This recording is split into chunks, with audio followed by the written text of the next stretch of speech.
Assalamualaikum warahmatullahi wabarakatuh. Perkenalkan, nama saya Putri Mardia Doknoran dari PSPK 22C. Di sini saya akan menjelaskan tentang materi kimia, yaitu bilangan kuantum. Bilangan kuantum itu sendiri merupakan bilangan yang menentukan kedudukan posisi suatu elektron dalam atom. Setiap elektron memiliki nilai bilangan kuantum, tetapi biasanya dalam soal, bilangan kuantum yang sering dinyatakan adalah bilangan kuantum untuk atom terakhir. Bagaimana cara menentukan bilangan kuantum? Mari ikuti penjelasan berikut ya. Nah, di sini bilangan kuantum itu terdiri empat jenis bilangan, yaitu yang pertama bilangan kuantum utama yang dilambangkan dengan N, di mana bilangan kuantum utama atau yang dilambangkan dengan N ini menyatakan tingkat energi utama atau kulit atom. Kulit-kulit ini diberi lambang mulai dari K, L, M, N, dan seterusnya. Nah, di sini kita dapat melihat gambarannya. Jika elektron terakhirnya berada pada kulit ke-1, maka N-nya sama dengan 1. Kemudian jika elektron terakhirnya berada pada kulit kedua, maka N-nya sama dengan 2. Begitu juga seterusnya. Jadi, bilangan kuantum utama itu nilainya maksimal 7. Sesuai dengan kedudukan elektron dalam kulit atau sesuai dengan kulit yang ditempati elektron yang dinyatakan atau elektron terakhir. Kemudian kita masuk kepada jenis bilangan kuantum yang kedua, yaitu bilangan kuantum azimut yang dilambangkan dengan L. Bilangan kuantum azimut ini menyatakan bentuk orbital tempat elektron berada pada subkulit. Nilai bilangan azimut dimulai dari 0, 1, 2, 3, dan seterusnya. Nah, di sini kita dapat melihatnya subkulit L. Jika suatu elektron berada pada subkulit S, maka L-nya sama dengan 0. Kemudian jika suatu elektron berada pada subkulit P, maka L-nya sama dengan 1.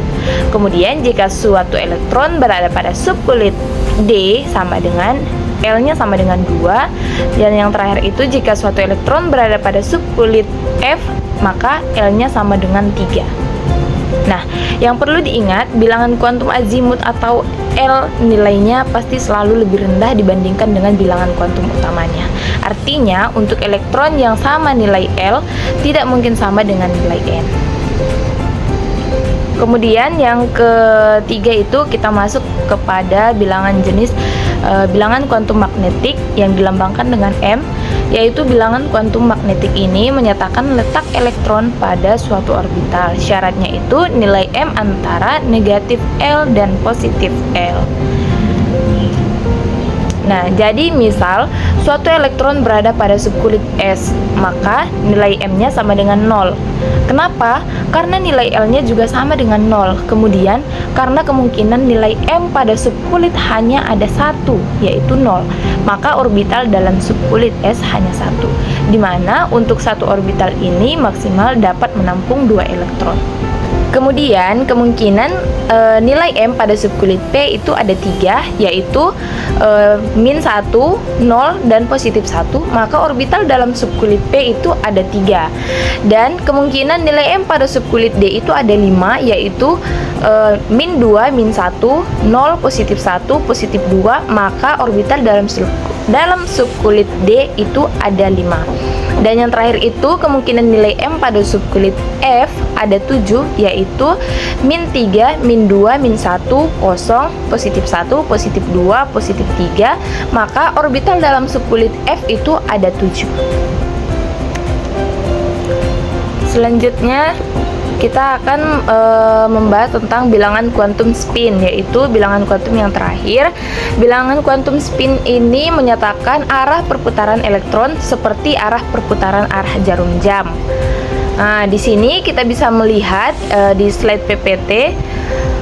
Ingat, dalam satu orbital maksimum terdapat 2 elektron. Jadi misalnya jika elektron yang dinyatakan atau elektron terakhir dalam orbital bentuknya seperti yang ada pada slide ini berarti searah dengan arah jarum jam, sehingga nilai bilangan kuantum spin atau S-nya sama dengan positif 1/2. Namun, jika elektron terakhir dalam orbital bentuknya seperti yang ada pada slide sebelah kanan, ini berarti tidak searah dengan arah jarum jam, sehingga nilai bilangan kuantum spinnya atau S-nya sama dengan minus 1/2. Sekarang kita masuk ke dalam materi aturan penting dalam konfigurasi elektron mekanika kuantum. Di sini terdapat 4 poin, yaitu aturan Aufbau, aturan Hahn, asas larangan Pauli, dan aturan penuh dan setengah penuh. Kita akan bahas satu-satu. Yang pertama itu kita akan membahas tentang aturan Aufbau. Aturan Aufbau ini menyatakan elektron-elektron dalam suatu atom berusaha untuk menempati subkulit-subkulit yang berenergi rendah terlebih dahulu, kemudian baru ke tingkat yang lebih tinggi. Nah, di sini kita melihat aturan Aufbau itu dari arah yang lebih rendah ke arah yang lebih tinggi. Di sini cara membacanya, kita akan membuatnya dari 1s2 sesuai dengan arah panahnya, 1s2, kemudian 2s2, kemudian 2p, kemudian 3s, kemudian 3p, 4s, 3d, 3p, 5s, dan seterusnya seurutan dengan arah tanda panah yang ada pada layar. Kemudian kita lanjut untuk aturan Hahn. Aturan Hahn ini mengatakan pengisian elektron ke dalam orbital-orbital suatu subkulit dilakukan dengan mengisi orbital satu persatu terlebih dahulu sampai setengah penuh, kemudian berpasangan dengan arah putaran elektron yang berbeda. Nah, di sini kita akan melihat contoh berikut, yaitu menggunakan unsur fosfor dengan nomor atom 15 seperti yang kita bahas tadi, menggunakan aturan Aufbau, yaitu urutan tingkat energinya yang lebih rendah ke energi yang lebih tinggi. Dimana di sini kita buat 1s2, 2s2, 2p6, 3s2, 3p3.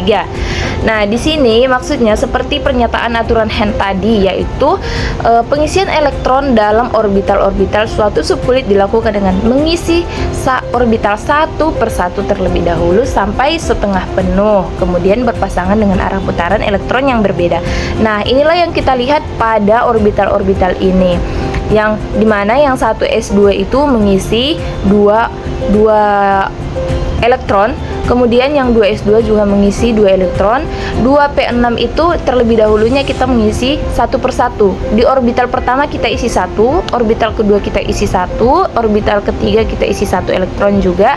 Kemudian kita putar lagi dengan arah putaran lagi, kita isi lagi 1 di orbital yang pertama tadi hingga memenuhi, yaitu 2 elektron dalam 1 orbital, kemudian sampai seterusnya hingga mencapai 2p6.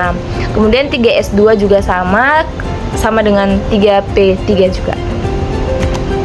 Nah, di sini kita akan lanjut untuk aturan penuh dan setengah penuh. Nah, di sini kita membuat contohnya, yaitu dengan menggunakan unsur kromium, yaitu dengan nomor atom 24, di mana di sini terdapat 1s2, 2s2, 2p6, 3s2, 3p6, 4s2 dan 3d4.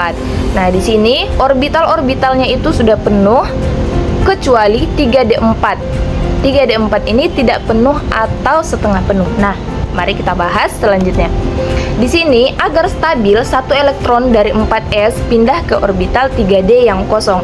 Nah, di sini kita lihat di 3d4 itu masih kosong satu orbital. Nah, sehingga menjadi seperti ini. Nah, kita lihat di sini dari yang 4s2 yang memenuhi orbital itu, yaitu 2 elektron, kita pindahkan ke ujung orbital pada 3d4 agar dia menjadi stabil atau penuh. Kemudian yang terakhir itu kita dapat melihat pada slide berikut, yaitu aturan penuh dan setengah penuh, di mana struktur NS2 yaitu N dikurang 1 D9 akan berubah menjadi NS1 N dikurang 1 D10, dan struktur NS2 N dikurang 1 D4 akan berubah menjadi NS1 N dikurang 1 D5. Nah, di sini ada latihan soal yang akan dijawab. Di sini juga sudah ada dengan kunci jawabannya. Sekian materi pelajaran hari ini. Semoga ilmunya dapat bermanfaat. Terima kasih.